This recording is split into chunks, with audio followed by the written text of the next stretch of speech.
Transcending time and space, let us take you to the place inside your mind where thoughts divide and mysteries unwind. Join us every Monday evening right here on Revolution Radio at freedomslips.com from 8 to 10 p.m. Eastern Time. And you will catch the Fenton Perspective with our great host, Lorian Fenton. Come listen in as she shares her amazing stories from the past to present, along with all of her guest secrets to the future. That's the Fenton Perspective every Monday evening right here from 8 to 10 p.m. Eastern Time, only on Revolution Radio. Oh, and you don't need to expect us. We're already here.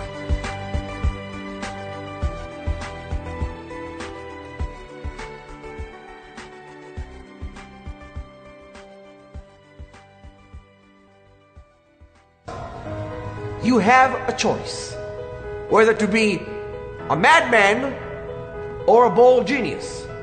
What's the difference?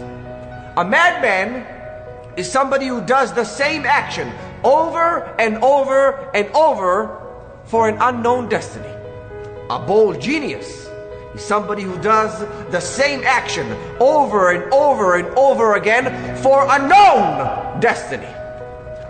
That is why fortune always favors the bold. True titans of our times and of the past, who are bent on making most of their opportunities in life, are too busy to bother with luck. Luck is the good fortune you determine for yourself. So find the strength, have the knowledge, summon up the courage to accomplish and see that your dreams are limitless. Your dreams are the fabric that binds all of us together. Rise up like fire. Ascend the ladder of your dreams. We choose to rise, not fall. We choose to live, not die. Shift to your triumph. Today, you shift to your triumph. And carry your dreams forward until your life is a capital of triumph. I believe in you, and I know you can do whatever you want. You have an unlimited potential. This moment, this second, your life is an Olympian sunrise. This is your time. This is your time. Right here at revolutionradio.com to rise up and make the difference. Revolution Radio, freedomslips.com. Listener supported 100%.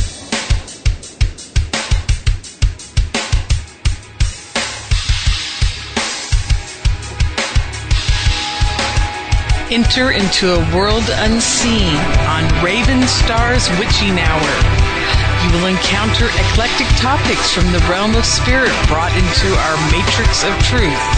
With your host, the Solaris Blue Raven. Solaris will bring you an array of unique guests covering topics from ghostly spirits to amazing anomalies, covert technology, UFOs, and shadowy global events. And that's right here at Revolution Radio, freedomslips.com, Saturdays, midnight till 2 a.m. Eastern Time. Revolution Radio, where information never sleeps. Let the magic rise.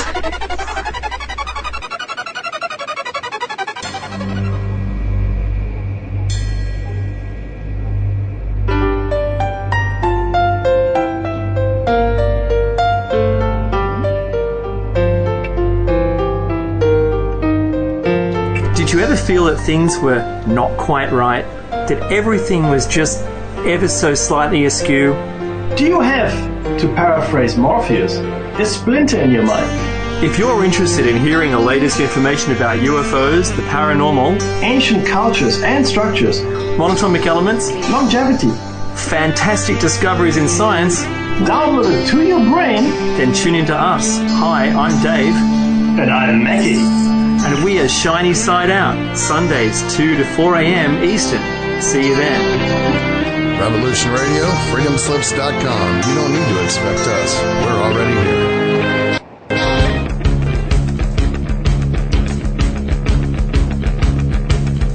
Revolution Radio.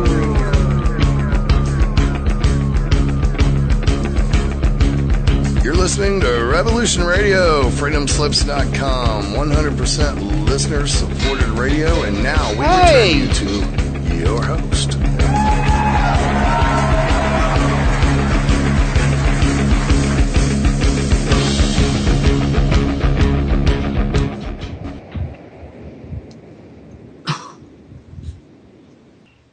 Hello, everybody. Welcome to Talk Now Radio, listener-supported radio. Actually, I had a little noise in the background over here and got kind of tongue-tied for a second there. But as you know, Talk Now Radio and Revolution Radio are both listener-supported. And y'all's support does help us keep information uncensored. And we can bring you information that mainstream media cannot. So please make sure you do your part. There's a donation link over there on the left. And I think I've heard some people say you can get to it at freedomslips.com/support. But I'm not sure of that. I know they got a support page, and that might have a direction on it to it if it ain't where it's actually at. So today we're going to be talking to Von Braschler, and I might be pronouncing the last name off a little bit, but we're going to talk about his book, The Reluctant Ghost Hunter, and also he has the 7 Secrets of Time that I thought we could try to squeeze in after we got through with the first book, because that first interview I did with him on the 7 Secrets of Time was over at Talk Now Radio, and I think y'all would really like to hear it. So, Von, can you hear me? Yes, I can, Royce. Hi. Hi, how you doing? Good. I want to let everybody know real quick here that there's a storm over on Von's end, and it may knock him offline.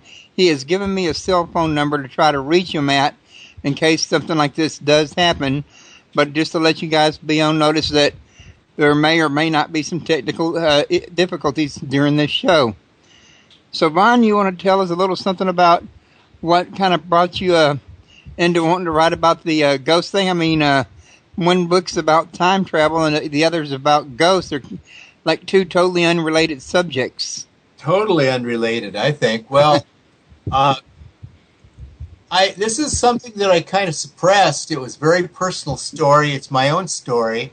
And some friends of mine who lived on a mountain in Oregon, and in the encounters they had with spirits and haunted buildings and haunted houses, and my efforts to help them, my own training as a ghost, I wouldn't say ghost hunter. I was trained by someone who said that she deghosted houses. She was very legitimate, she was very psychic, and she was very noble in what she did. She didn't chase spirits around and try to photograph them or record them. She just tried to help people who lived in unfortunate situations in haunted houses. And this all happened to us actually way back in the mid-'80s. And it started a little earlier with my training by her on Orcas Island in the San Juans. That's near Vancouver Island. And in the years in between, I was trained as a journalist, Royce. So, I mean, I was a newspaper journalist. I worked a little bit in radio and magazines, and I worked for book publishers. And I wrote books on dreams and energy healing and consciousness development and healing with animals, energy healing, time. I have 2 books on time. And this is a subject I kept avoiding. And it got to where my new publisher, which bless their heart, it's Inner Traditions, and they are located in Rochester, Vermont, and they said, well, what are you going to write on next? Will it be a sequel to the Time book? And I said, well, the next book will be called, this. It's kind of a joke, because I always say my next book is going to be called Moving in the Light. And so, incidentally, I'm now working on a book called Working in the Light. We'll see what it really is. But Anyway, so they were expecting a book on Working in the Light, which would be a sequel to the Time book. And I turn it in, and it's about ghosts. And they said, "What happened?" And I said, I had to get this out of me. It was just like wearing me down over the years. I suppressed it. I tried to forget it. It was so ugly. I just didn't want to live it again. But now it's to a point in my life where I had to just get it out of me. It was like a poison. And I had some hellish experiences helping people with haunted buildings back then. And finally, I just said, I'll tell the story as straight as I can. Now, I've changed names and dates a little bit. To protect the innocent. Yeah. Because these are just poor people that were totally innocent. They were living in impossible situations. And some of their lives were ruined, But I did try to help them, and I tried to honor the teaching given to me by Helen, my teacher, who is a really good de-ghoster of houses, a really good psychic. And so I think that now it's time to tell the story, because we live in a time where people are thinking it's so much fun to go hunt ghosts. There are shows on television, a number of them, reality shows, and there are movies and books glorifying ghosts, an encounter with ghosts. And I think that people don't realize how dangerous it can be, or how unpredictable, how manipulative spirits can be, how deceptive they can be. And so I kind of go over the training that I was given as far as dealing with haunted situations. But basically I tell these stories just pretty much straight the way it happened. Certainly not the way we ever wrote it up in my newspaper, because there's some things you just can't put in a community newspaper. Yeah, but easier to put in a book. Yeah, that's so. I just, unsolved mysteries on Mount Hood in Oregon. That's what these are. Well, I got to tell you, one of the things that I read in there kind of struck close to home for me. You were talking about, I think if I remember correctly, it was your dad passing away. Yes. And you got a phone call, or your brother got a phone call. Yep. And y'all had him cremated. Yep. And it was right about the same time he was being cremated, you got a phone call from him talking about he was burning up. Yes, that was my brother, and he died in North Dakota, and I was, of course, then living in Minnesota at the time.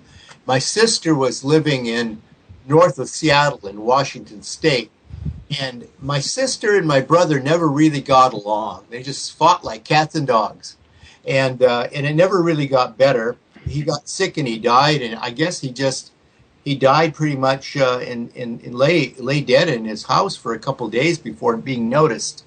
And then when they moved the body, my sister started getting phone calls from him, after he died. And, it's incredible. She would hold the phone, and this guy was swearing at her and calling her names that she hadn't heard in many years. Childhood, words that he had for her that only he used. And she thought for sure she was listening to her dead brother. But, so finally she hands the phone to her husband, who's a city administrator and as straight and conservative as you could imagine, and said, "Who is this on the phone? You tell me." And he listens to this guy swearing and ranting and raving and screaming. And she said, "That's your brother in North Dakota." He said, "That's impossible. He's dead." He said, "Well, I'm just telling you, that's who it sounds like." So he calls again, and she hands the phone to her daughter, who is there, and she's like, 20, 21 years old. She's pretty, conservative and, not given to flights of fancy. And she said, "Tell me who's on the phone. Someone's yelling at me. Do you recognize who this is?" She listens to it, and her eyes widen. She hands the phone back to my sister and says, "That's my uncle." He says, "That's impossible. He's dead." She said, "Well, it's who it is." So we sent the body over to, I think it was Montana, to be cremated. And the day that was to happen, she got another phone call. It was my sister who got this phone call. And the voice it sounds again like my brother is screaming at her, saying, I'm burning, I'm burning. And after that, she got no more phone calls. Consequently, I recommend everybody be cremated. You say you recommend it? I recommend it. I think that, cemeteries are just a cesspool for hauntings. If your body remains on this earth, there are some people that are so attached to their physical life that they will stay around as long as their bones are here.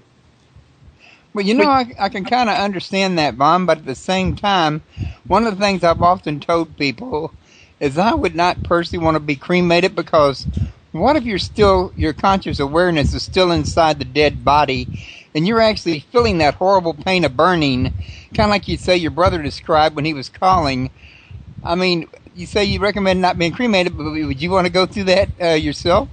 Well, personally, I'd rather not die, but we're all going to reach the end. And yes, I don't want any more remains of me. I want my physical essence to be removed, because that's not who I am anymore. That was a very temporal body, and when it's over, we shouldn't hang on to these things. We should just let go and move on. And that's what a lot of spirits, a lot of ghostly spirits, have trouble with. They know that they have an attachment here. They live in a house, they like it. There are people in the house that they know and love, and they want to be with them. And maybe they're confused because part of them has moved on. I mean, I think the soul pretty much moves on. But then the lower part of you, your dim memories, your lower personality, your mental body, your astral body, your energy body, parts of that, the lower part of you is like a dim shell of who you were, and is confused and dazed and walking around hurt, and that's what's left, and for most of us that doesn't happen. We move on, but some of us are so confused upon dying, or so upset or unhappy that they want to hold on, and it's these confused and stubborn people that the person who goes into a house to try to resolve a haunting must deal with, and they have to communicate with them, and they try to connect with them and convince them to fully move on. Yeah, I've heard tell of that. Actually, they've done TV shows where they would actually have to try to convince people to move on, and it's not always the easiest thing in the world to do, as you learned yourself through trial and error. Learned the hard way, I might add, because Helen helped me as best she could, and she let me take notes, and I spent a couple of days with her. But she wasn't with me through all these adventures, and boy, I wish she had been. Yeah, I imagine you do, because at least you would have had a chance to get some experience with, an experienced person with you before going out, operating code, in other words. Yeah. See, the thing is, I was kind of recruited by her employer, who was my teacher, Louis Gittner, the psychic author, who has an inn out there on Orcas Island. And he's a wonderful man. One day he couldn't meet with me, and he was busy. And I would always go out with him and go out and sit with him. And he gives freely of his time. He's a genuinely nice, kindly teacher. And he runs an inn, and if you can find him and he's got the time and he thinks that you could benefit from it, he'll sit down and talk with you as long as he's able. On that particular day, the message was given to me as I sat in the dining room drinking coffee in his dining room that he wasn't able to meet with me. And so a woman comes out in his place and said, "Hello, my name is Helen. Louis is sorry, but he can't meet with you this morning. And he thought maybe you would like to talk with me. I work with Louis." I said, "Well, what do you do?" She said, "Well, I'm a secretary." I said, What is that? What is that?" She said, "Well, we have the foundation here, which is a nonprofit foundation. He has the publishing company that he publishes his own books. He has the inn, and then, of course, he travels around, So she said, "I do that. I help him in all those ways. I'm his secretary." She says, "But then, of course, I have this other thing on my own on the side." And I said, "What's that?" She said, "I do ghost houses." Well, my jaw drops. I said, you do what? She said, I de-ghost houses. I said, what? You know, and she says, listen, I go into a house when people invite me, and I help them find and hopefully remove a ghost.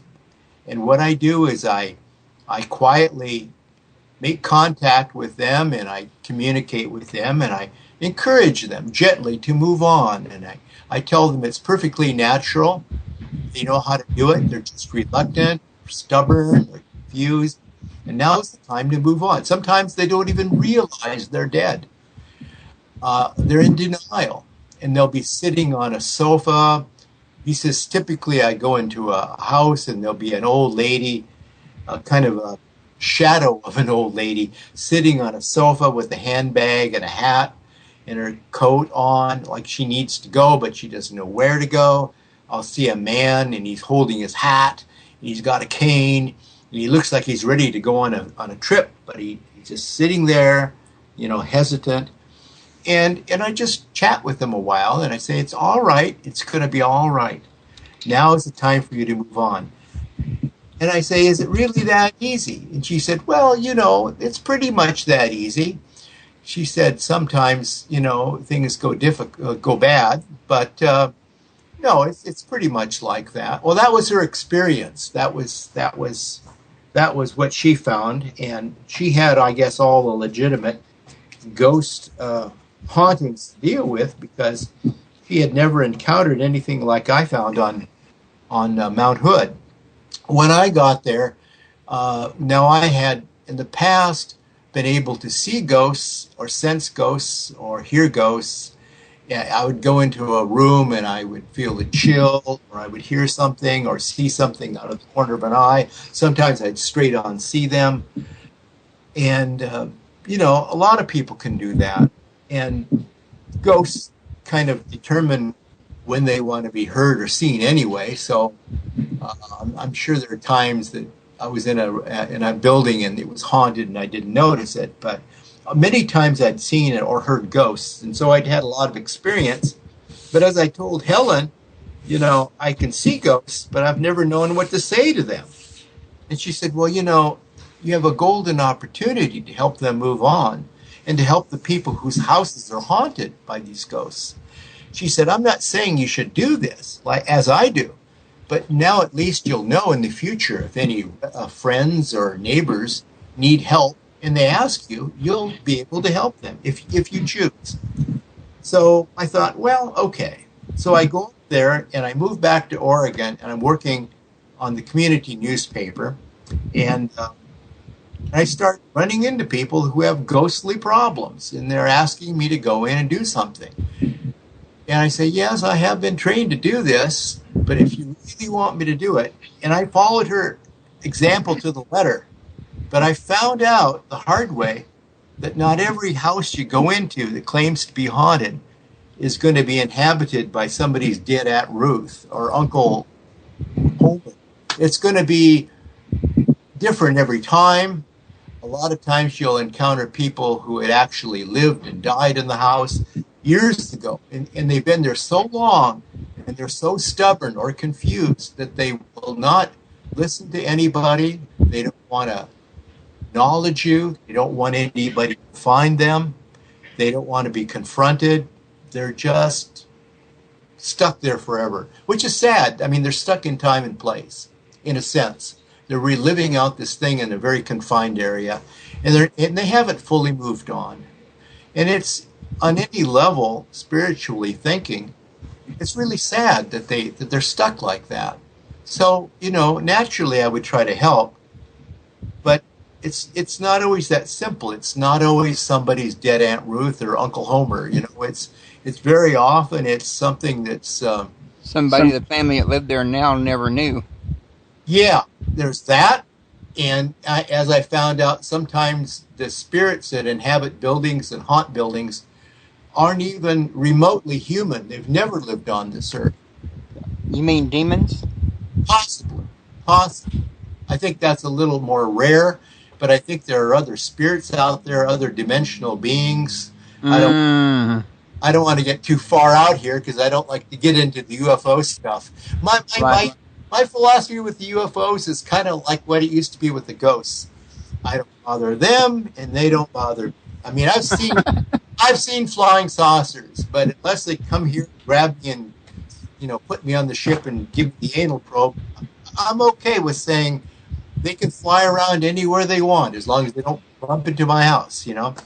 Well, some of these spirits that are haunting buildings are, they're creatures from another dimension. Maybe they're nature spirits or elemental spirits, and some are perfectly, tame and friendly and helpful, and some are angry and bitter. And I don't want to say that all nature spirits or elementals are questionable, but there are definitely some spirits that inhabit and haunt buildings that are not human. Were never human, never lived a life as you or I live, never died a normal death. They have somehow slipped through a crack between the worlds, the world of spirit that we cannot see, another dimension, and they from time to time inhabit this physical world, and they're manipulative and deceptive, and very often they're jealous of the fact that we have form, we have energy, we have light, we're light beings. They have none of that. They have not the same energy, not the same physical qualities. Sinful, and They can't enjoy a good steak. they can't enjoy a good steak, a good cigar, a good cup of coffee. It's really sad. So, but they will try to vicariously attach to you, and they might, enjoy some of that. And there's the problem. We can't hear you again, Vaughn. Oh, can you hear me now? Yeah, that's better. Oh, good. Okay. Yeah, we got a storm. We got a lot of rain coming through here through the Mississippi River. Okay. So where were you at again? We were talking about things that some of these spirits couldn't enjoy that we can, I believe. Yeah, they want to vicariously attach themselves to you and your environment because they can see through your emotional reaction that you enjoy a good steak, or you enjoy a good cigar, or you enjoy your cup of coffee, or you enjoy hearing music, and none of this they understand, but they're jealous, and so they attach themselves to us and to our homes, and they kind of live vicariously off of our energy. And so so it would be in their interest not to harm us, though, wouldn't it? Well, you would think so, but they will. They can be dangerous. The thing is, they don't like to be confronted as a rule. That's why I think it's so dangerous now that we have so many programs, reality shows and movies and books about ghosts, because a lot of it is glorifying ghost hunting like it's some kind of fun sport where you go into a building, you encounter ghosts, and you try to record them, you try to confront them. They don't like that. Yeah, it doesn't portray the full picture. No. So I was originally going to just call this book Ghosts, and the subtitle would be A Cautionary Tale. And I just wanted a black cover with a white type, and they said, no, you don't get off that easy. These are true stories, and you have to admit to it. I said, okay, these were my stories. So yeah, they're my stories, and they're hellish, and I want to get rid of them, and I guess telling the story just kind of gets rid of them as far as I'm concerned. Because as far as being a ghost hunter, if I ever was one, I'm retired. I mean, I encounter ghosts pretty regularly, and I've learned to either help them move on. If they don't want to move on, I just kind of try to coexist with them. If I can't do that, I kind of live around them, move around them. If I can't do that, I just move on. And that's what I recommend people do. Yeah, I would recommend if you got a ghost that ain't really harming anything and he does nothing but amuse you, why not just treat him like a member of the family and leave him alone if he's not bothering you? Yeah, I have a couple of ghosts that live here now in the house, And this is an old house. It was built in 1890s. And these are like pioneer ghosts from the early days. And they're wearing clothes like from 1910 or something. And it's an old man and an old woman. And they seem perfectly happy.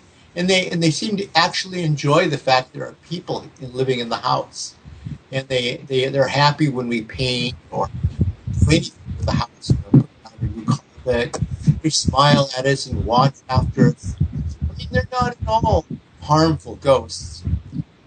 So it's not all bad, but it's certainly not all good either. Yeah, maybe they like it when you kind of make them a part of the family, kind of like include them by talking to them while you're doing it, maybe? Yeah. I think that's it, and naturally I'd like to see them move on, but these particular ones don't want to. And I had some earlier that were living in the crawl space of the attic, and then when I remodeled the attic and made it into another bedroom, well, they started writing on the walls and everything. And when they start doing that, they start doing physical things, that marking their territory. Then I get really concerned, and I actually made a deal with them. I said, okay, you don't want to leave. You've been here for 100 years. So here's the deal. You have to go deeper in the crawl space. It won't make any difference to you. You go deeper in the crawl space, and I'll board it up, and no one goes there, and you don't come out. And that's worked fine. I've had people sleep in that bedroom, and I say, was it nice and quiet and peaceful? And say, oh, yeah. So, I mean, it can work out. But I think that also we have to think about ethically speaking, we have to treat the dead with some respect, and people are often trying to call back spirits of relatives. They want to talk to their dead relatives. They desperately hope that the ghost is going to be, their grandmother, and then they can smell the perfume of their grandmother, or they can smell the cigar of their dead grandfather, and they think, well, that's who it is, and very often it's not who it is. You're just being manipulated. Also, anybody could wear the same kind of perfume. Well, the thing is with a spirit is they have no physical form. They have no feet to make footsteps that you might hear. I've certainly heard a lot of ghostly footsteps. I lived in a haunted house in Seattle that a woman committed suicide right after heated our apartment, put the light bulbs in, and the next morning we move in and she's committed suicide. And she walked the floor every day, and I know nobody lived down there after they moved her out. It was vacant. And there was lights that would just flash around, like in the basement, and she kind of haunted the place. But you have to remember that ghosts really have no feet. They have no mouth to shout out your name.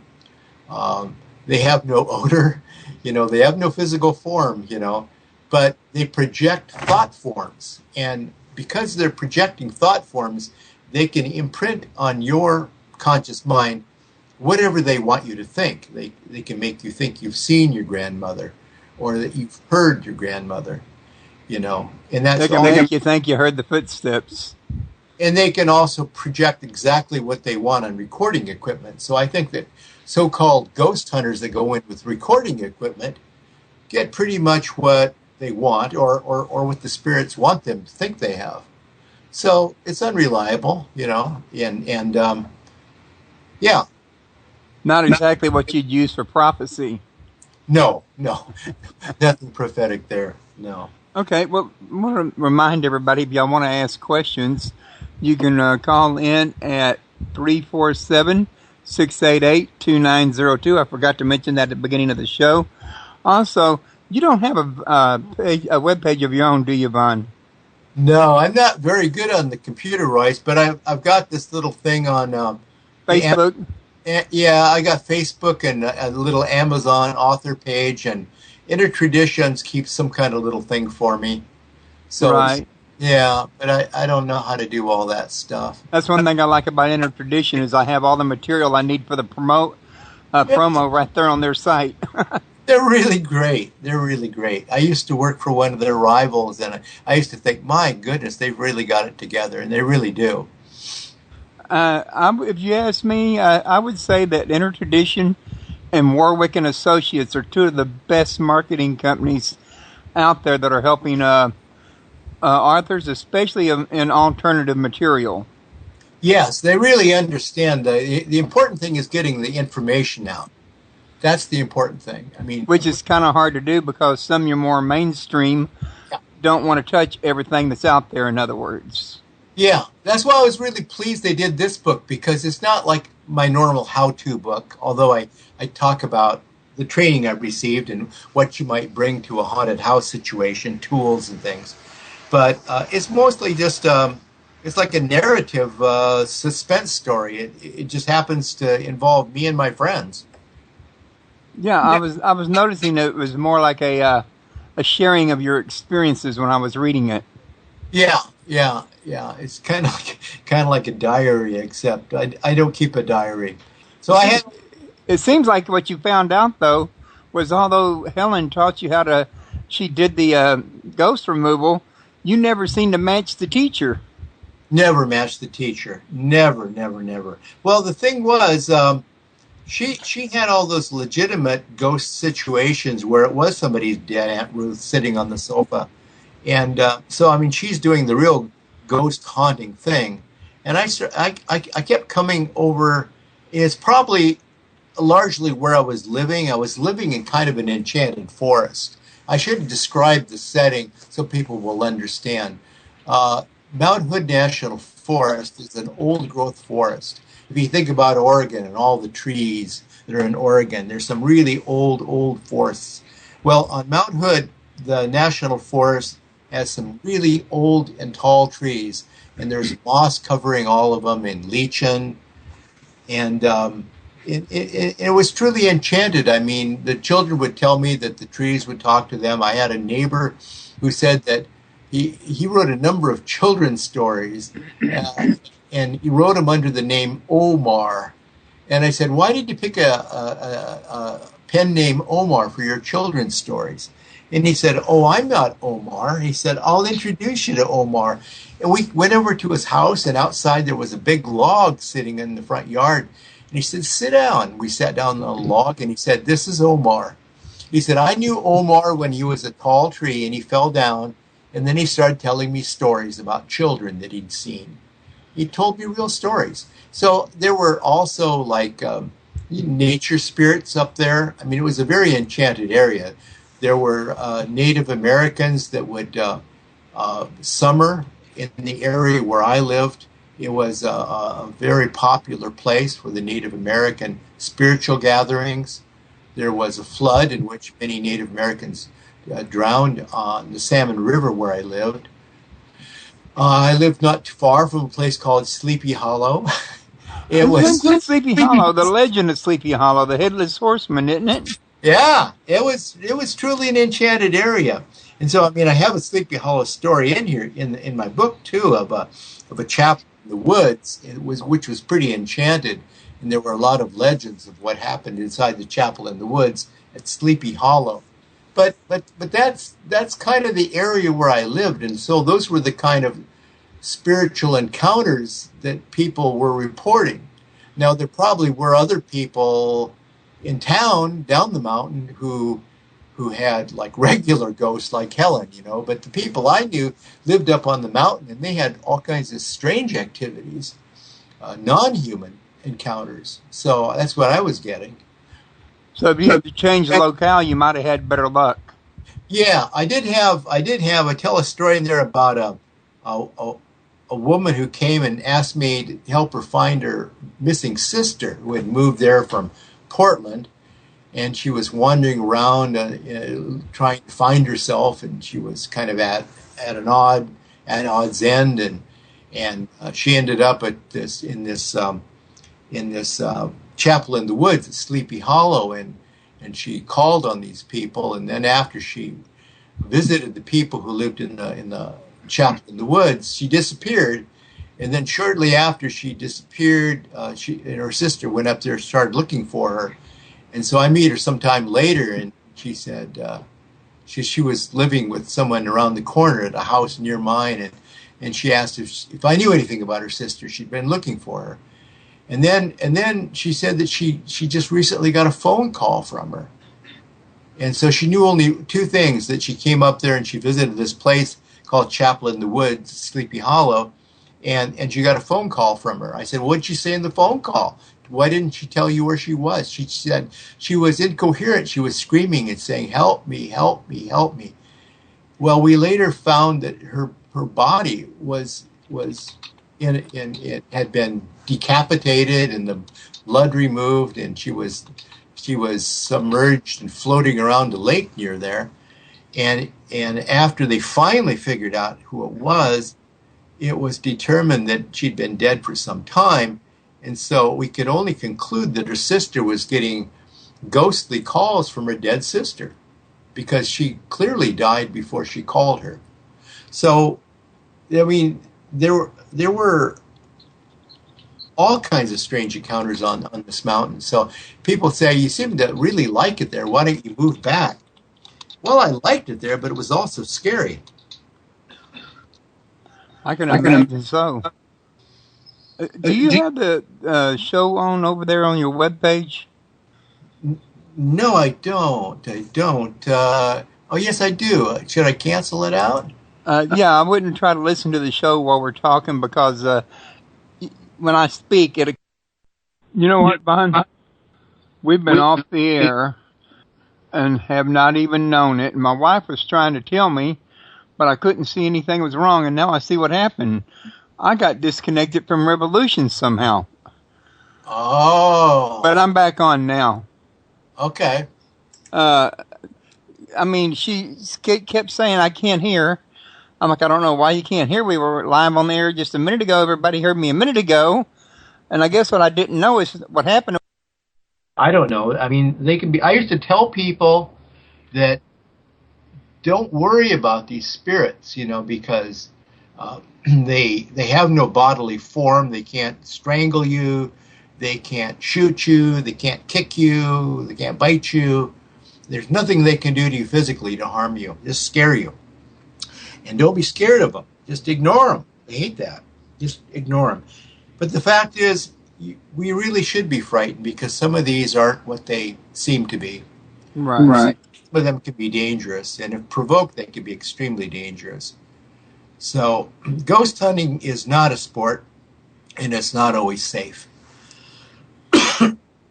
I can imagine. I mean, I've only done it once or twice, but I can definitely see where you're coming from on that. Yeah, and I think always trying to summon up the spirits and try to seek closure with your grandmother and let her know you really loved her, or ask your mother where she hid the pearl necklace. This is pretty foolish on a lot of levels. Once it doesn't not respect the dead to remain at peace and at rest.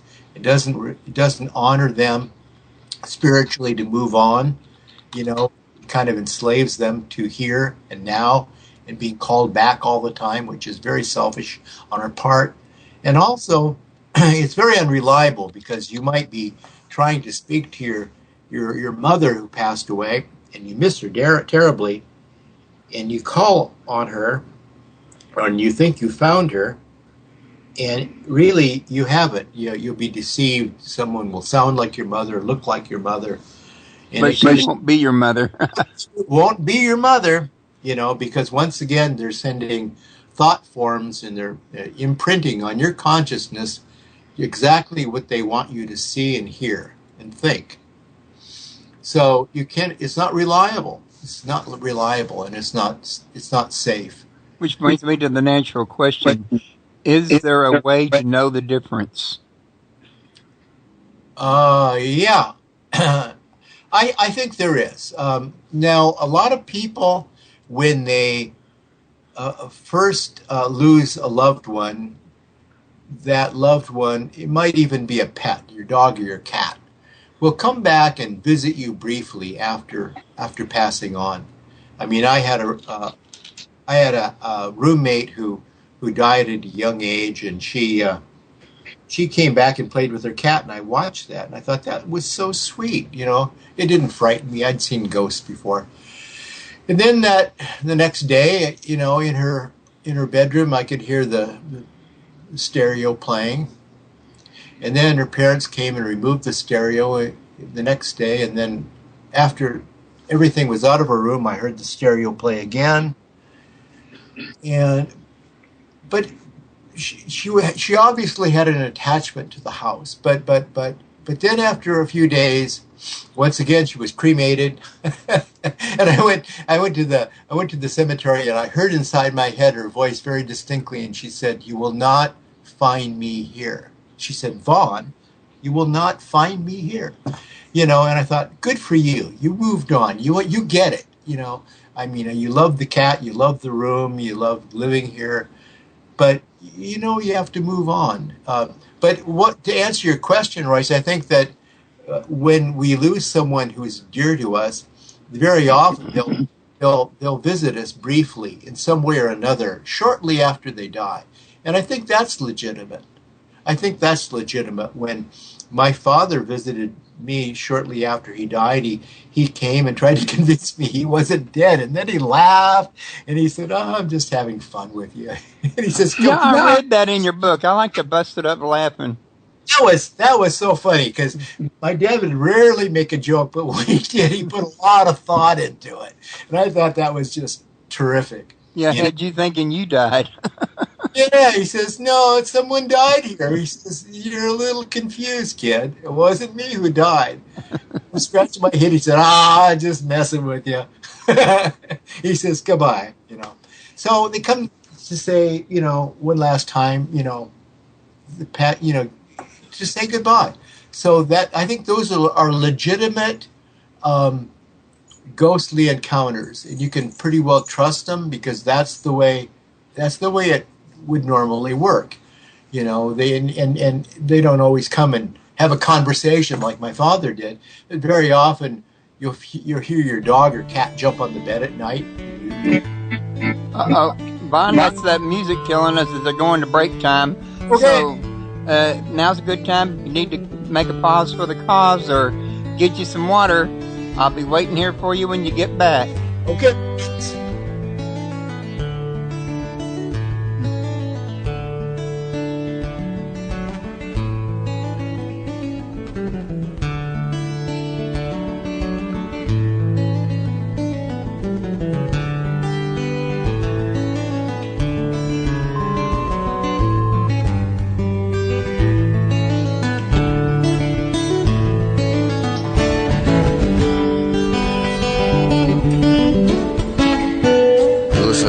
Radio at freedomslips.com, and we'll be right back after this message.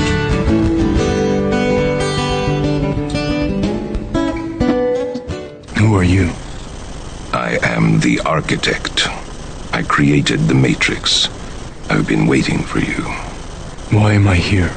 You are the eventuality of an anomaly which, despite my sincerest efforts, I have been unable to eliminate from what is otherwise a harmony of mathematical precision, which has led you inexorably here. You haven't answered my question. The Matrix is older than you know. As you are undoubtedly gathering, the anomaly is systemic, creating fluctuations in even the most simplistic equation. Choice. The problem is choice. Right here at Revolution Radio, freedomslips.com. Be here Wednesday evening at 8 p.m. Eastern Time for Private Eye Matrix Revealed with Monique Lassane.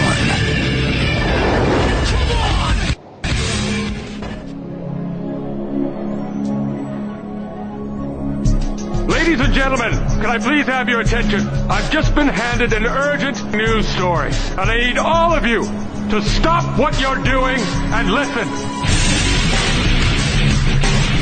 Hey folks, Captain Nighthawk here. Do you have a favorite host? Well, imagine if you will having all the broadcast shows from 2013 to listen to anytime you want. Awesome deal, huh? Anyway, so stop by freedomslips.com and order the entire 2013 library of your favorite host for just $30. Not only do you help with the station funding to keep us on the air, you also help the host because they get half of the net on every order. Also, we have Revolution Radio's all-time favorite shows all on one disc. The details are really broad, so you'll have to visit the website and go look at the details yourself. It's, again, www.freedomslips.com/season2013.htm and get your favorites. First come, first serve, 7 to 21 days for delivery. Thank you. This is Revolution Radio, freedomslips.com, where information never sleeps, including me. Later. We've got to stop them! They're gonna kill us all!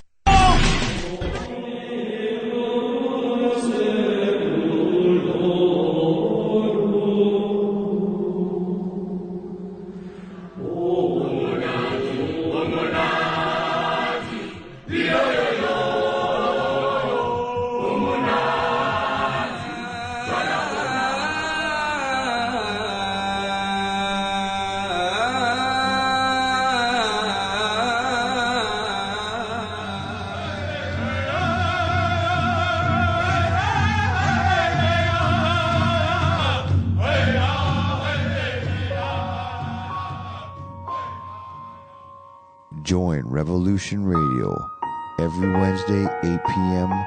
Eastern Time on Studio B for Momentary Zen with host Zen Garcia at freedomslips.com, the People Station.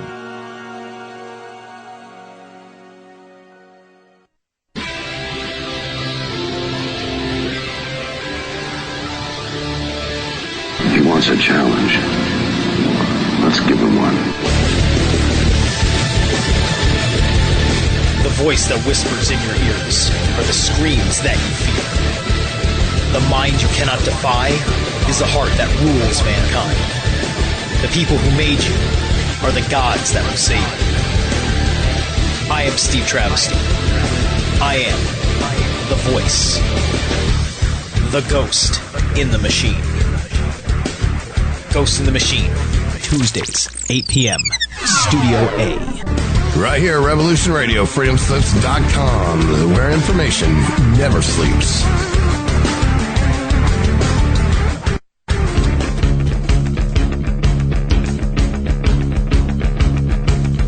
Revolution Radio.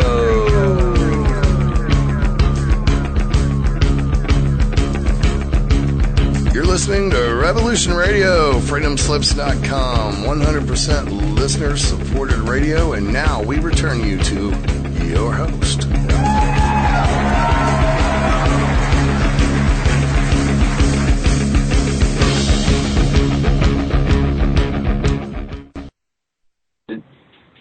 Dreamwalkers, and they go into a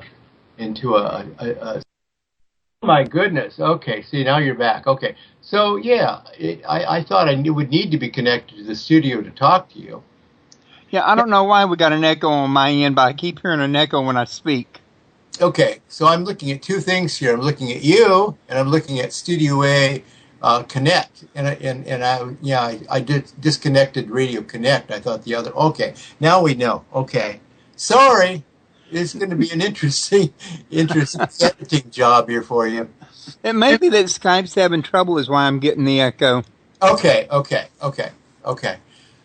So, listeners out there, real quick, like before Vaughn continues, we had a misunderstanding. Earlier when I heard an echo, I thought he was at freedomslips.com listening on the radio player itself, and that I was hearing myself through the player. So he disconnected Revolution Radio on his Skype, because there was a misunderstanding about where I was talking about, where I heard it. I wasn't real clear. So that's why every time I reconnect it, he disconnects it, because I had said that. So we got that mistake straightened out, and we shouldn't be disconnected anymore. Anyway, go ahead, Vaughn. I apologize for that.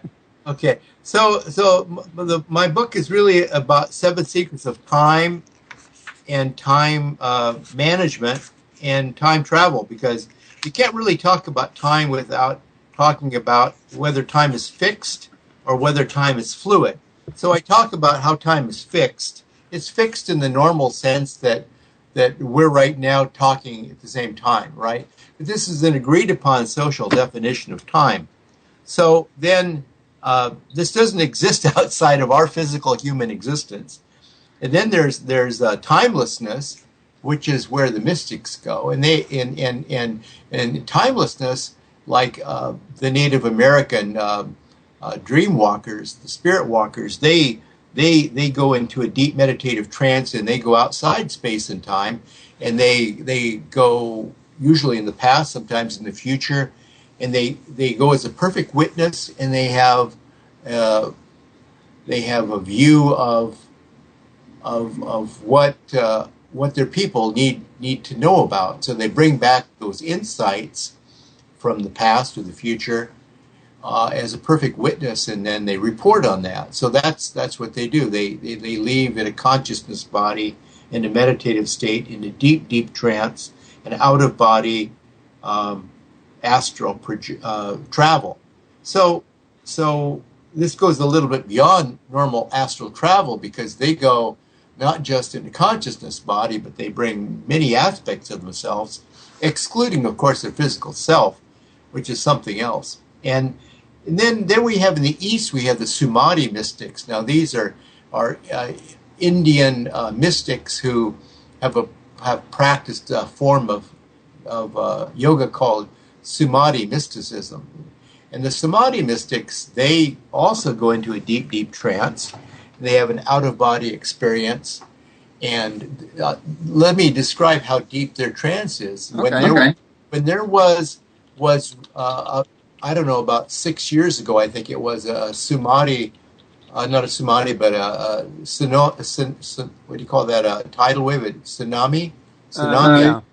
The tsunami hit Indonesia and the southern coast of India really hard about, I don't know, maybe it was 7-8 years ago. And they had to evacuate much of South India, people on the coast there, and people in Indonesia. Well, the Samadhi mystics in the southern province, they didn't know what to do, because they go in such a deep trance that you just can't shake them and wake them up. They're afraid to do this because they're somewhere else. They're really somewhere else. They're just kind of like a physical form that's heartbeat is greatly reduced, and they're totally somewhere else. And so, what to do with the body, you know? So what they decided to do was to pick up and carry the bodies of these Samadhi mystics and move them safely to another place. And if there was time before the storm was over, they would bring them back to their original spot. It's not that they couldn't find themselves when they came back, because you can always come back once you leave the body, because you have a karmic magnetic attraction to yourself. Wherever you are, whether you're in a plane or in a mountain, you can always come back. You know, if somebody moves you, you can always find yourself. But they were concerned about moving them and disturbing them during their out-of-body deep trances. Well, they moved them successfully, and none of them woke up while they were being moved. That's how deep the trance was. But days later, sometimes like 3 days later, some of them started to come out of their deep trances. And they looked around, and they had some questions, you know. But that's how deep the trance was. That they could actually be physically moved, and days later they would come out of it. So this is not like meditation the way most of us in the West think of it. This is very, very deep meditation, where you're deeply committed to leave the body with full intent of going somewhere, specifically going somewhere, and learning and having great encounters. They would have great learning encounters where they would go somewhere and see something, and some of them live other lives somewhere, and then they come back, you know. But they do it without a physical form, you see. So they would appear like, we might say, like a doppelganger, and so they would appear like an astral body, and then it would look like them, but people could probably relate to them because they would look so much alike, but they would not be solid, let's say. They would almost look ghost-like, let's say. But they would appear, and so I use these examples as how to time travel, and they're pretty reliable. I used some of the techniques, some of the description of how to time travel, and from the the Native Americans and from the mystics of India, and it's very, very reliable, and they're easy meditations. They're easy to explain and easy to read through. I tried to make the book easy, but in fact they require great practice, because this is a very deep, purposeful meditation. You really, and very often when people meditate, they say, well, to just be quiet and reflective. No, this is more than that. And they say, well, it's okay if you're a little bit aware of things around you. That's healthy. No, you need to go into a very safe place, know that you're safe, and then recline, and then you're out. And you have to absolutely tune out all the extraneous noises and tune out all the thoughts in your head. It's a very, very deep meditation. And then you have to have the intent to actually go. And so I outline how to do it. And I've done some workshops in it, and it can be learned. It can be learned. And when I did some of these, like at the Omega Institute in Rhinesbeck, we had a very diverse class. We had, let me think, who was a realtor. We had someone who made movies in New York. We had a dentist. We had a college professor of economics. I mean, really different people. And we had somebody who had spent his life in a Buddhist monastery. And he didn't think that he could actually, astral project in that manner. And by the end of the week, they were all doing it. And by the end of the week, I sent them on a deep meditation, and they all left. And I walked around the building, and I went down to the lake, and I rode across the lake, and I came back, and I walked through the trees. I mean, I left them there for like a couple hours. And when I came back, they weren't twitching or scratching. They weren't wiggling their ears or their toes. They were out of it. They were gone. And they all determined where they wanted to go. Some of them were looking for their lost keys, Some of them were actually going back into their childhood. Some of them were going to places they always wanted to go. But it all gone somewhere. And they all had wonderful experiences to report when they came back. And it was very slow bringing them out of it, So it takes a while. I mean, I had these people for a week.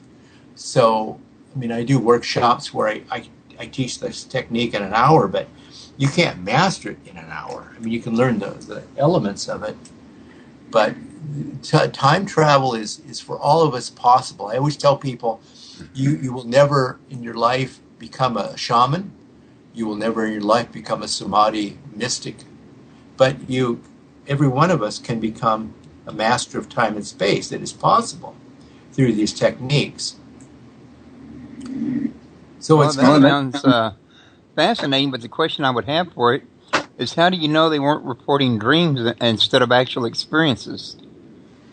Because what we do is we put them in a state of heightened consciousness, so their mind is super alert. They don't go into a dream state. And so, in hypnosis, they call this the super consciousness. So I put them in a super consciousness state.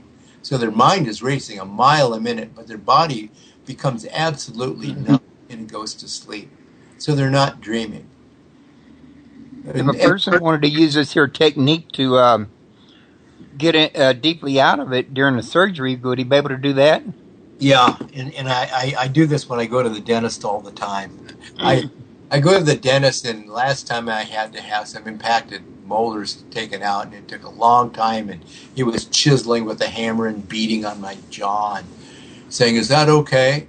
It was absolutely okay, but as I told him hours later, I said, I was on a beach in Florida walking around and having a wonderful time. It was sunset, and it was a beautiful purple, sunset. And I was telling him about it, and it's like, wow. I mean, I don't think that I needed Novocaine, The techniques really work. So how did you know when to wake yourself up? Well, I knew about how long it was going to take, and then I was kind of like conditioned to wait for him to say, okay, that's it, and then pat me on the shoulder. So I was kind of like, those were like prompts to take me out of it. So I was looking for those prompts. And when the time came, he said, oh, that's it, patted me on the shoulder, and I came right out of it.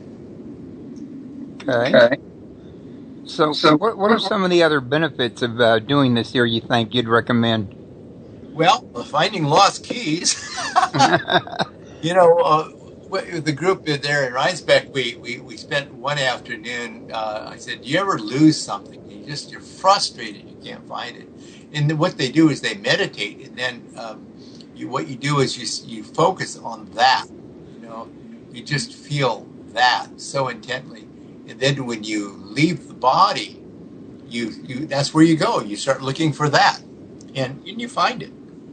So it works for finding lost objects. Well, that's something I need to learn to practice then, because I got really bad lungs, and I mean, just walking to the bathroom and back wins me, much less walking around the house to see where something's been misplaced at. I use this technique to find it without ever leaving the bed or the chair. Right. Well, yeah.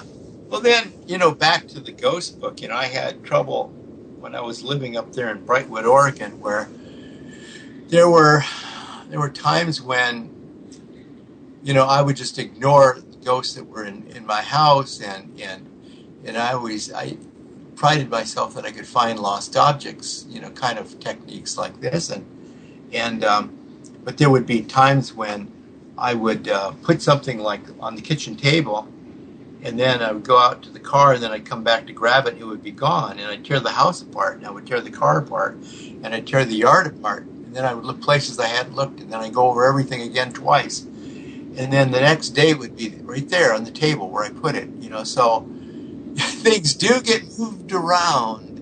It is sometimes a complicated situation where things disappear when they disappear, Right. There are gremlins out there that are moving things around, but ordinarily, when you lose your keys, it's because you dropped them, or you put them somewhere and you forgot where you put them, or they fell out of your pocket, and these techniques work in that way. So, but I think it's also good to know that you can stretch time. So you can take time once you're conscious of time and how time operates. See, time happens when something changes, and your perception of time determines your time. So you can make your time go very slowly, or you can make your time go very quickly. When we have shared time, we kind of experience it together. It's kind of a group thing. And of course, there's the way the clock works, and that's the whole other thing. But you can actually make your time go slowly or very quickly. And one of the things I did was to describe how to like get into a zone where you could just make everything slow down. So it goes really, really slow, and so you can super analyze everything. And so I remember I started getting letters. I got one letter from a member of the Colorado Rockies baseball team, and said that, doggone, it works. He said, I slowed down the fastball, and it's going so slow I have to wait till it gets to the plate before I swing my bat. I can see the stitching on the ball, and athletes report that, and they report that, like basketball players, as quickly as things move on the court, that once they learn this little perceptive tool of slowing down everything in your mind's eye, well, then they can actually slow down the game so that it all unfolds so quickly.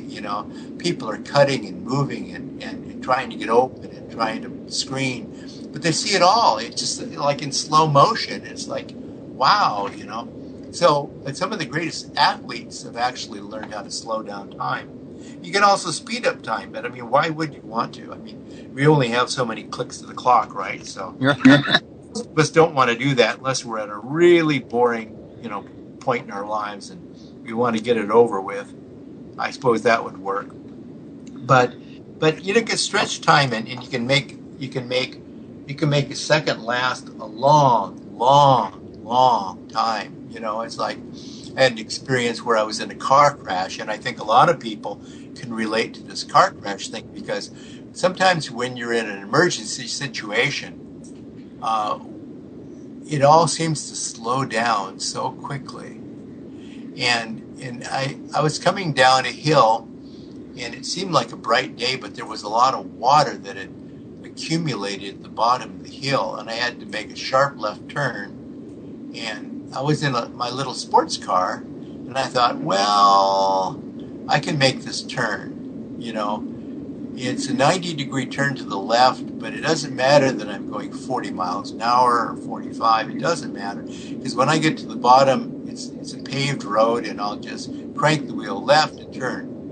And I'd done it many times before coming down that hill, but there was a puddle of water that had accumulated from the night before, and I didn't realize that it had rained the night before because everything else had dried up, except for that puddle of water accumulated down there at the bottom of the hill. Now, on the other side of the puddle was an embankment. There was a metal barrier.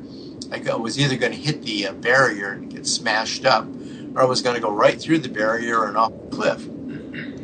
So I come down there, and I have like about, 2 seconds. And I'm going 50 miles an hour. And in 2 seconds, I'm going to be at the bottom of the hill, and I'm going to be in this puddle of water, and I can't possibly turn because, the hydroplane effect. These little tires would get caught in it, and they wouldn't turn. They'd skid and slide.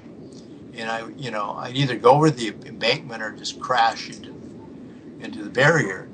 And so I had all this time to analyze what to do, not knowing, having never been in a situation before. I thought of everything I could do: turn off the engine, I could try to brake, I could try to change my course, everything I could think of, and I had no idea what to do. But it seemed like I had all the time in the world to think of things. And I went through about 6 different scenarios, and finally, when I got there, I knew exactly what to do. I turned the wheel sharp left, and I hit the bottom of it, and rather than trying to brake or stop or alter my course, I cranked the wheel to the left, and I accelerated, and my wheel spun and spun and spun and spun and spun, and there was water going everywhere. And I finally caught enough spinning with the tires to ricochet off the wall, and with just a glancing blow. And so a policeman follows me because I'm kind of dazed after that. It's kind of winding down the rest of the road. The policeman comes up and said, "I saw the whole thing." He said, "That was really crazy." He said, "Are you all right? How did you do that?" I said, "I don't know. It just seemed like the only thing to do." And he said, "Well, you didn't cause too much damage. We won't charge you for the guardrail," because that kind of dinged it up. But not badly. But, many times there'll be an accident or a fire or something, a life-threatening situation. And sometimes people are able to just stretch the time. And it's a matter of gathering your awareness, this kind of conscious awareness that lies underneath our 5 sensory skills. When we know that just hearing and seeing and touching and feeling and smelling, none of that's going to really work for us, but it's something else. It's another deeper set of perceptive skills. It's our conscious awareness. And when that comes into play, then you can do many things. You can stretch time, because you change the way you view the world. And that's the key. That's the key. And what you're working toward is toward timelessness. And so once you get to where you can slow down time, you can actually make it stop. One of the exercises in the book was to look at a clock and make it stop. Well, you can, with your attention, your perceptive attention, you can make the clock seem to stop for about maybe 1.5 seconds. You can't make it just stop, but you can make it just go so slow. Now, this is just the way I see it. It's not the way someone else is going to see it. So if we were together, we'd probably merge the difference, This is just something you do, once again, in a deep personal meditation. And this is how then you define how you see time. So once you can get to a point where you slow down time and actually reach a state of timelessness, which is what the mystics do, then time stops. You experience outside of time and space, as we normally see it physically. And once you can get outside of normal time and space and experience something like timelessness, that's the doorway to actually time traveling. Because once you can slow down time and it no longer exists for you, then you can move freely forward or backward. It's always easier to move backward in time because it's something that you feel comfortable about. You have a frame of reference for having been there. You know where you want to go and who you're going to see. And if you visit yourself as a child, which is very therapeutic, well, then you know what you're going to look like and you can relate to that. But if you're going to go forward in time, this is totally possible too, but it's more difficult because most people have no frame of reference for the future because they feel they haven't, they can't see it, they haven't experienced it. But in truth, time is looped, so there really is no like now and then the future and the past. There's this now and another now and another now. We're always experiencing now, but we're experiencing, what I'm trying to say is that time is looped. So the past and the future and the present are all simultaneously happening on a loop, but you're standing at a certain spot in the loop. And that's where your position is. That is your relevant position. And so as you move on the loop, then you experience it. So in a sense, you're still living the past. It's still there. And the future, you've already experienced it. You just haven't caught up with it. So a lot of this sounds a little far-fetched, I suppose, but it's based on a lot of esoteric principles that a lot of people have found useful, and science is catching up with all of this. I use a lot of Einstein theory in this book too, and Einstein was pretty much of a mystic. People don't realize it, but he thought time travel was absolutely possible. Well, I was just thinking about it. You're kind of really proving that there's not a standard understanding of time. I mean, like you said, you got that fixed time. Then you got space-time where I guess you could say space is dependent on time or vice versa to exist or to function. Then you got perceptual time, which is what you just now pointed out to me, that your own perception is what time is based upon. In other words, it could. That's why you can do the slow down thing, the slow motion. I've experienced that myself, but I wasn't meditating or trying to get there. It just happened there at the moment of an emergency. In other words. Right. Well, I mean, everyone's talking about space-time, and then Einstein was space plus time. So it really hasn't gone very far since the very first people, the very first philosophers that talked about time, except that there was a German philosopher named Leibniz in the 1650s or something like that. He wrote about it from both a mathematical and kind of a religious philosophy point of view. And he said, Jeffrey Leibniz, a German, he said that there was really we have to think that there are two worlds. There's God's world, and then there's our world. And our world is a world of confusion and confusion and anyway, it's just a confused world. So you get into this Eastern science principle of Maya, illusion. So we live in a world of illusion where we think things are as they are. We think the chair is the chair. We think the tree is a tree, and so forth and so on. But really is energy. It's energy in a form. It's energy in a form. So there's the world of spirit, and there's the world of matter. Well, everything that is now in the world of matter was once in the world of spirit, and eventually it'll go back to the world of spirit. So there's really, it's really all one big thing. It's a big loop again, you know, and it's like circles within circles. So we live here in a physical world where everything seems to be in material form. So we think everything is fixed, you know, and that's the way it is. But it really isn't, you know. There's everything is in a state of dynamic flux, including us. We're the greatest examples of that. We're agents of change. We're dynamic agents of change. We're dynamos. So we're certainly in a state of change, and we're changing all the time. I mean, every part of our body, every cell, every bit of blood in our body is gradually changing from week to week and day to day. So we're not exactly the same person we were 7 days ago, let's say.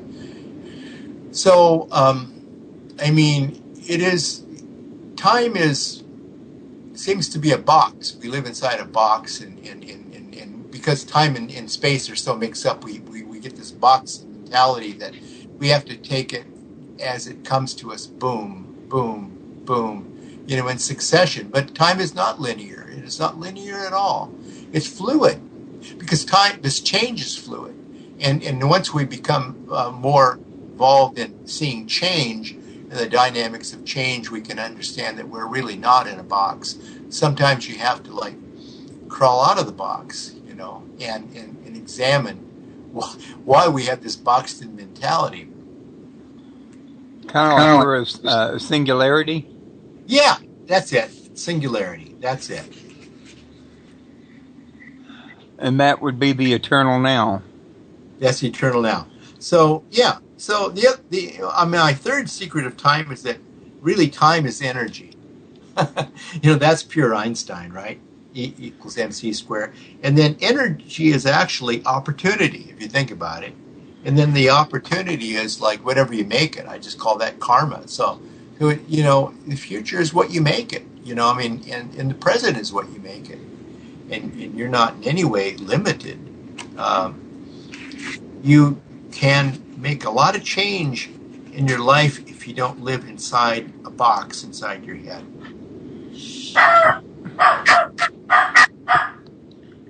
Could you hold on just a minute? Sure. Okay, I apologize for that, everybody. There was an unexpected sound in here that I did not appreciate. Are you still with us, Vaughn? Yes. Okay, just wanted to make sure. Rob's a pretty good singer, though. This show has not been my best show I've ever did.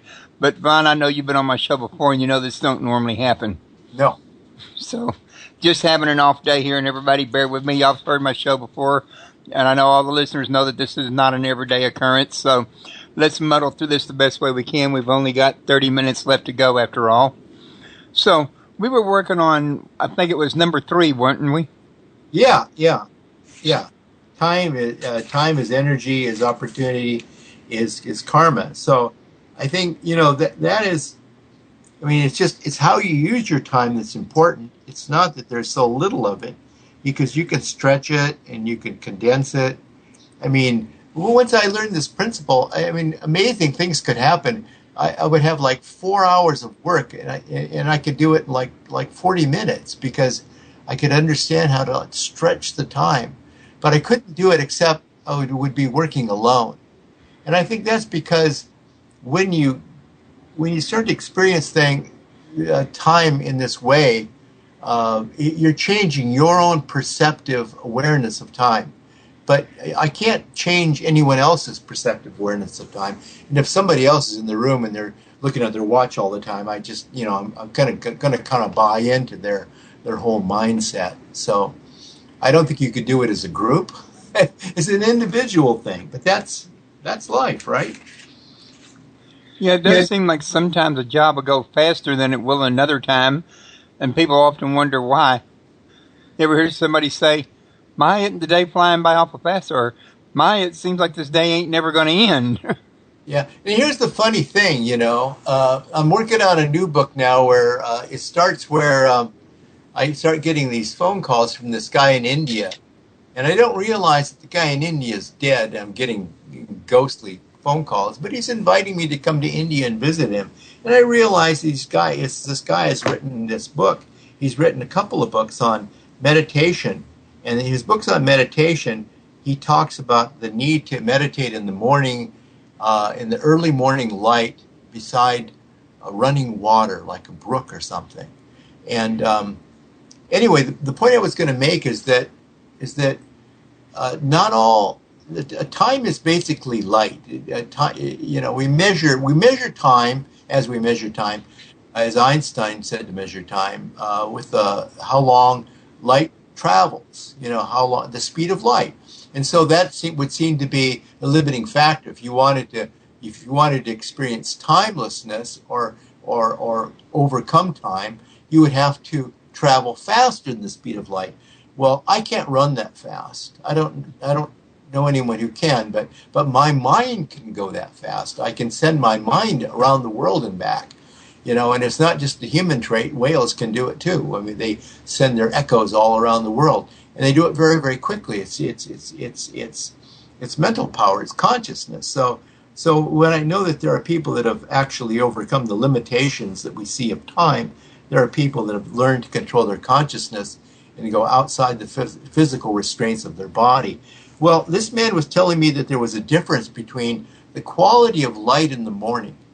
And I got to thinking about that, and that's absolutely true, because there are, different opportunities and different properties of light in the morning, in the late afternoon, and certainly in the evening.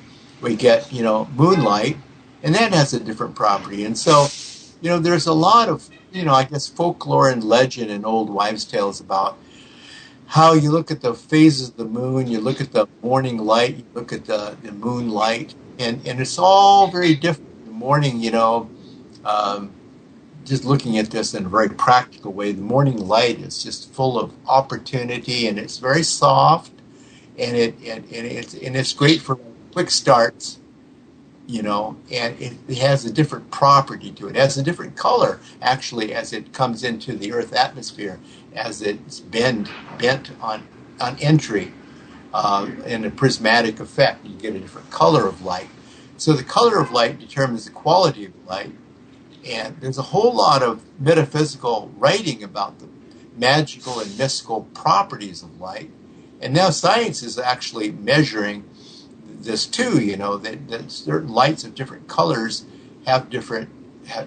be measured differently, and they have different wavelengths, So there's different energy in the different light depending on the color and the time of day. So in other words, the activities that take place in the long afternoon intense light of the sun when it's high in the sky would be a different kind of energy. Now, how you use that energy is how you're going to determine how you spend your time. So you want to think of, how you use that time. The same is true later in the day, and then, of course, at night you have activities you can do in the evening when you got the moonlight, the reflective sunlight off the moon. That's a different quality of light, and it can be measured in different waves, and it has different properties. So I think that how you use every day has new opportunities, and the color of the light, the properties of the light determine the energy that you're given as a dynamo, an agent of change, and how you put that energy into you and use it. Not every day has the same opportunity for you. You might have a list of the things you want to do tomorrow, but you get up the next day and the day seems different. You know what? It is. There's different energy. There's different light. Now, as you absorb that light, being a living creature, you're going to absorb the light and transform it inside your body, and then transfer it out as your activities. You process the light and the energy in you, and it has different properties and different potential. And there's the opportunity of the energy that you've taken in. So I think that people need to actually get closer to nature, understand the power and the majesty of the energy all around us, the light and so forth. And there is great power in understanding light energy. I think there's great power in understanding a lot of things. Yeah. But yeah, I can see where you're coming from on that. Let's just take, for example, some people say, well, I'm going to come over tomorrow, pick you up, we're going to go fishing. Yep. But come the next day, yep, something happens, they don't go fishing, they end up sick in bed, they end up having to go work, or, the car breaks down. Time is a future time anyway. It's not an etched in stone time. It's nothing that can't change, or you can't decide to change yourself. The future That's right. is your playground, whereas the past is something that's already gone behind you. You can't go back and change. That's right. It's an ever-moving vista of opportunity. And so every day, is not the same. You can't treat every single day like exactly the same way. Because every day is filled with new opportunity. And how you use the energy is so important. And what you can do with it is so magical, really. Now, that was number 4, am I right? I don't know. I'm skipping around here. I wrote this book about 5 years ago, Roy, so you got to give me a break here. Yeah, that was 4. Yeah, timelessness. So, yeah, and then I was talking about 7, the 7 secrets of time, primal power, the 7 rays. So people are born under a different ray. Now, I think there's a lot of confusion now what that means, where people are treating it like a new kind of like astrology, like what's your sign, or they say what's your birth sign, or what's your moon sign, or what ray are you operating under. It really means it's really like probably the ray that was dominant at the time that you were born. It's the ray that brought you in.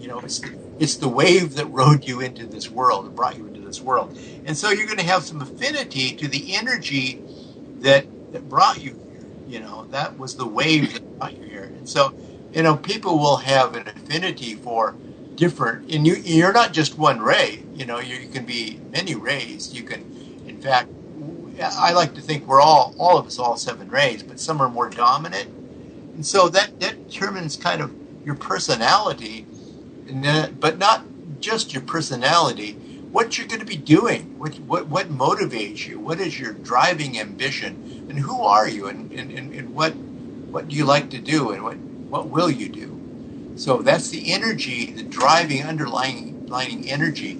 And there are 7 different distinct colors of light as it comes to us from the sun. It is bent on Earth, coming into Earth's atmosphere, and it's bent in this elliptical prismatic effect. And so then, depending on the predominant color of light, that is like the ray. Now, that's not a really necessarily New Age approach to it, but I'm not New Age. I'm Old Age. I study ancient esoteric writing, and it's like the ancients understood this way better than we did. They do today.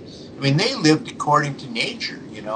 They would go to bed at a reasonable hour, and they would get up, work in the early morning light, and they lived with nature. And they knew that their energy came from nature, and they honored nature, the seasons of nature, and what every one of it. Nowadays, it's like you can schedule, your canoe trip in September or April. It makes no difference because every day is the same. Well, every day is not the same. Every day has new opportunity. So I think if you're going to get a feel for how to, I don't want to say manipulate time, but fully explore and expand and utilize time in your life, then you really need to understand where time comes from. Time is basically based on light and the energy as we process it and what we do with it. It isn't fixed. It isn't really the clicking of the clock that we've all come to know as time. That's just some machine that's counting things off, like a metronome on top of the piano. It's not time. Time is what you make of it. Depending on how you decide you want to spend it. Yep. I guess you might say you're born with an abundance of it, and it's up to you when and how much of it you use. That's it. And as long as somebody has a driving mission, ambition in their life, something they need to do, a driving direction in their life that consumes you and keeps you going, then you will continue to live, and unless you encounter some strange disease or get hit by a bus or something or fall off the boat into the water. I mean, you will just continue to live, because I've met old people that are like in their 90s, and they say, "What's your secret?" He says, "I have something I need to do with my life," and that's it. They're utilizing the energy and putting it to work. So you have as much time as you want to get it done. I mean, that's all I ever hope for, is I have the opportunity to do what needs to be done. Now, I don't always know what needs to be done, but that's another radio program, I guess. I'm just thinking, you reminded me of an episode of Babylon 5 I saw once where Sheridan's wife was asking him about why he left his socks hanging in the bathroom or something like that, or waiting to be done or something. Yeah. And he told the story about an old sergeant he used to have that did the same thing and taught everybody in the platoon to do it. And he said the idea was, because you're going off to war, you may or may not die, that you leave something to be done, like your socks, behind you, so that you have to have something that you haven't got done yet, and you're less likely to die in war because you haven't got everything done you need to get done. That's it. I totally believe that. Hey, maybe you can get all your listeners together to bring back Babylon 5 and reruns. Oh, you know what? I think it was Michael J. Straczynski was in Houston not long ago, and he was telling my son that in all actuality, if enough people could get together, they would bring it back. Oh, wow, that'd be great. That was a great show. Yeah, there was a lot of legal stuff went down around that, and Michael kind of got the shaft on the deal.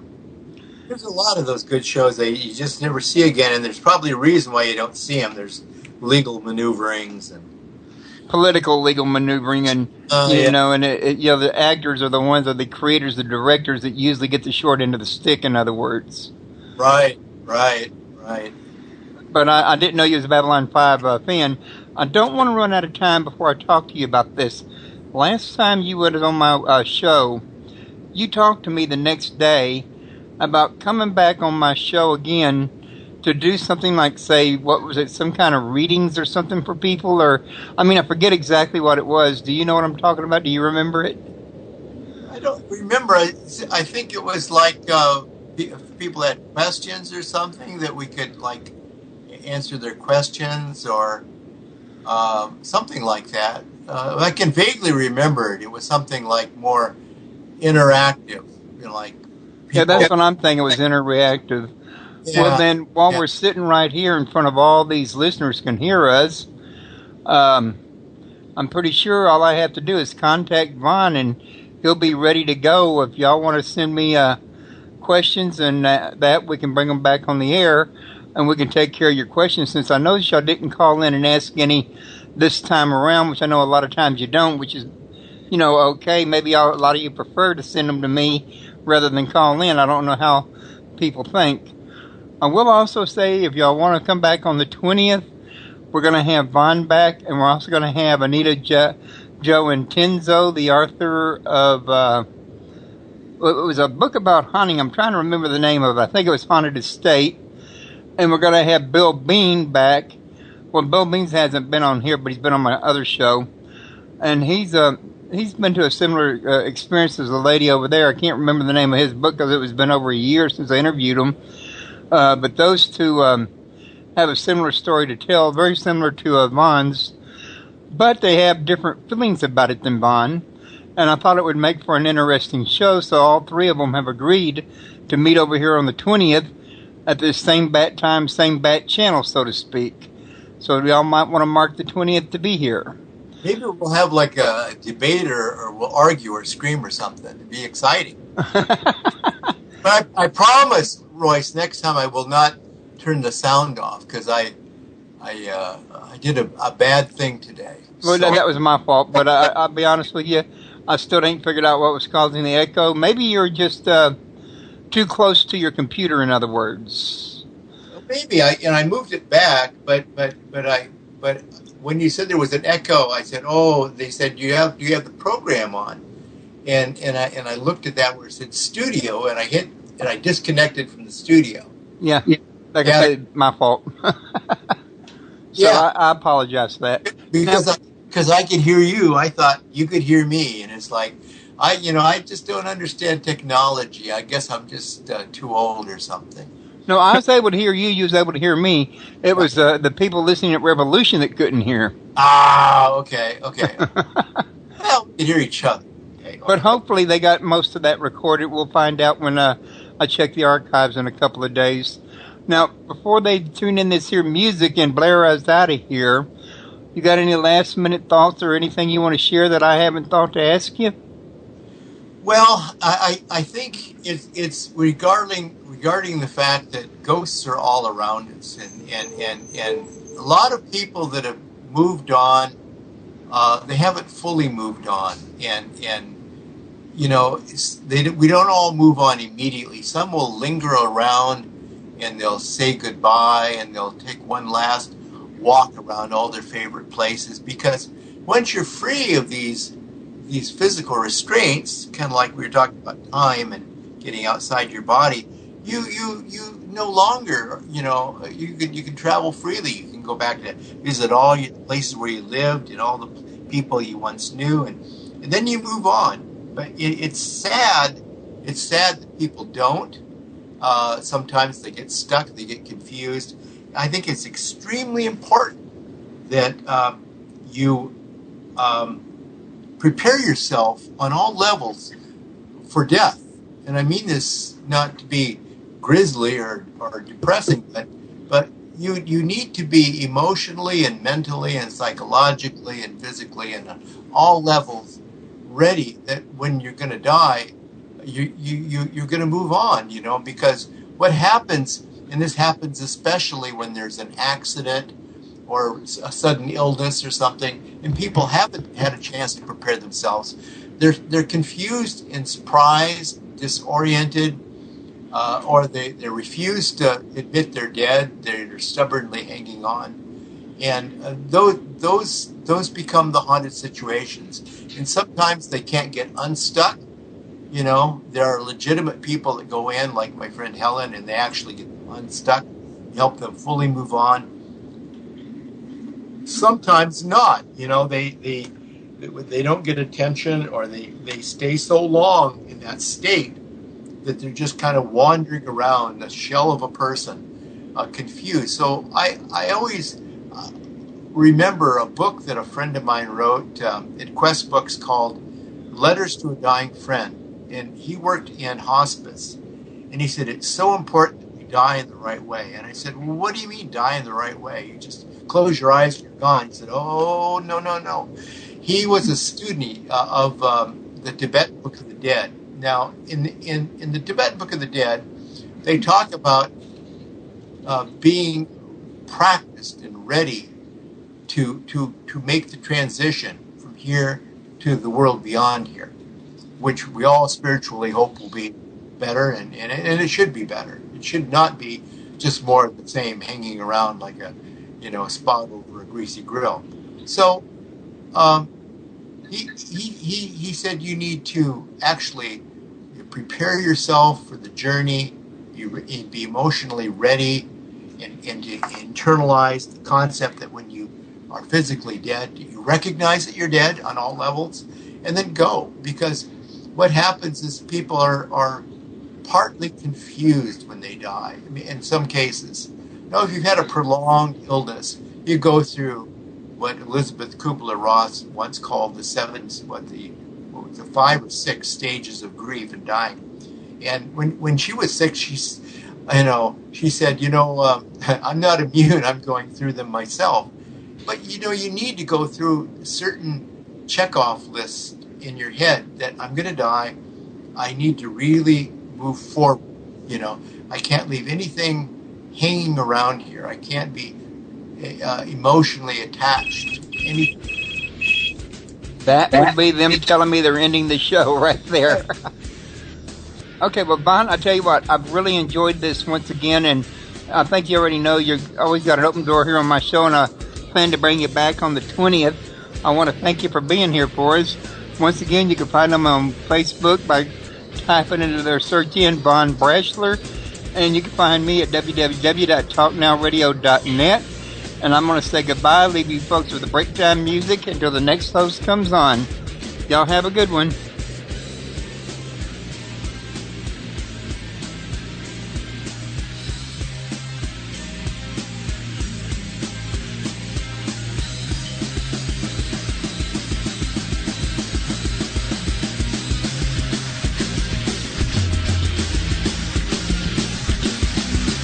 Thank you for listening to Revolution Radio. You have a choice whether to be a madman or a bold genius. What's the difference? A madman is somebody who does the same action over and over and over for an unknown destiny. A bold genius is somebody who does the same action over and over and over again for a known destiny. That is why fortune always favors the bold. True titans of our times and of the past, who are bent on making most of their opportunities in life, are too busy to bother with luck.